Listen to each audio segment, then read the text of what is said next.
But we are told the Browns are, quote, all in, unquote, on Baker Mayfield. And not only that, what that means is they are planning to sign him to a large contract extension this offseason, which, by the way, has begun now. So this is the beginning of the offseason for the Browns. Now, state-sponsored NFL media telling us the Brownies feel that Baker Mayfield has answered all the questions that they had both on and off the field, blah, blah, blah, blah, blah. So let us discuss. So Baker Mayfield, his contract is not up. He's not a free agent. Browns have a decision to make. The question is this: where are you at on Baker Mayfield getting that extension in Cleveland? Now, from where I sit on this side of the microphone, I am not sold. I'm going to push back against this narrative in the report. Now, maybe I'm missing something. It happens from time to time. But from my view, it is poppycock to think that Cleveland needs to be writing a giant cartoon-sized check to their quarterback based on anything that I saw this season. And Baker Mayfield has not answered the hard questions, at least not properly yet, on the field. Now, maybe he will, but so far, it's not reality. You have to be pretty naive to think that. Now, I realize there's a lot of Kool-Aid drinking people in Cleveland that think that this guy is the end-all, be-all, and they love him on the commercials and all that. But the Browns should not be getting they should not be getting ready for the offseason now. They should be getting prepared for the AFC title game against the Bills. Instead, Baker Mayfield let them down. Baker Mayfield did not rise on up in the second half of that game. Call a spade a spade. To win in Pittsburgh, you say, well, it's a huge win. The Steelers, they don't lose very often at home. That was nice. Mayfield had good stats, but that was a game where the Steelers were not prepared to play. Essentially handed the game to Cleveland on a silver platter. You would have really had to suck to not win that game the way Mike Tomlin's team choked in that particular playoff game. And it's not like Baker Mayfield did anything magical. I mean, the first offensive play of the game for Pittsburgh, the snap went over the head of Roethlisberger into the end zone, and they fumbled it around. It was a touchdown. They just handed the Browns a touchdown, the Steelers did. So I'm not going to give you credit for that.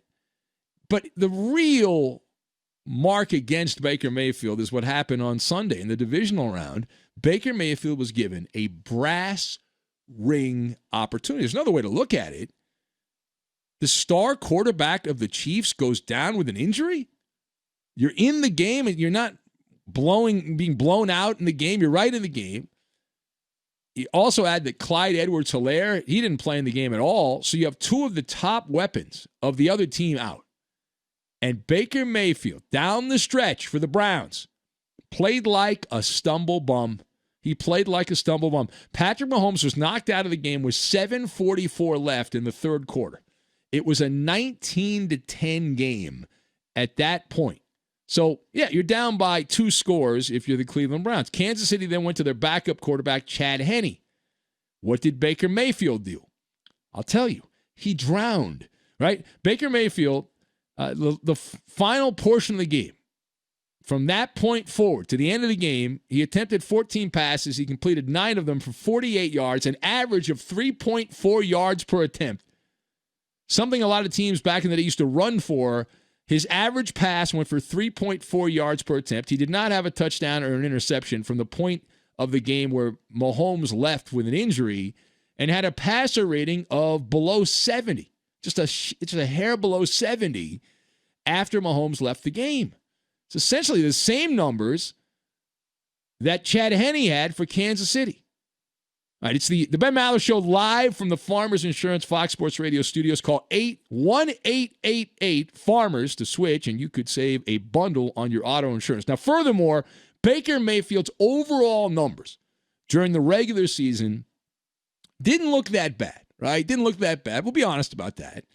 Yet, when you peel back the onion, you want to cry because you notice that they're phony. They're misleading, right? It's a distortion of facts to say that this was a top 15 quarterback. The Browns are in danger. And I got no skin in the game on the Browns. I'm not a Browns fan, but they're in danger of being bamboozled by Baker. Now, what's my evidence? I'll give it to you. Baker Mayfield fattened up his stats against teams like the Bengals, who they played twice in the division, Jacksonville, and the Giants. In fact, against those three opponents, Baker Mayfield had 11 touchdowns and 2 interceptions. When Baker played top 10 teams in the NFL, the creme de la creme, he was a Jag. Not a Jacksonville Jag. He was just a guy. Baker Mayfield had a 75.9 passer rating. That's ranked 34th among all quarterbacks against the upper echelon teams in the NFL. That's garbage. Baker Mayfield has an elite running game, top-notch offensive line. Pro Football Focus loves that Browns offensive line. They slobber all over them. And a bunch of big-name pass catchers. And yet, far too often, Baker drowns against the better teams. That's a bad omen. It's a bad omen. Now, the last thing here. I've got some marginal overnight sports talk radio advice to the Cleveland Browns. Okay? Take a deep breath. Take a deep breath here. Have a cooling off period. Pause. Read a book. Go for a walk. Go outside. Now, I know it's cold this time of the year, but go outside a little bit. There's no need to rush into an extension. Take the wait and see attitude. Do not make the impulse purchase. Don't be caught up because the Browns won a playoff game and think, oh, we won a playoff game. We have to give Baker Mayfield an extension. Don't do it. Don't make the same mistake that others have made with these quarterbacks. Extending Baker Mayfield would be an impulse purchase. It feels like you need to do it. Be a mistake.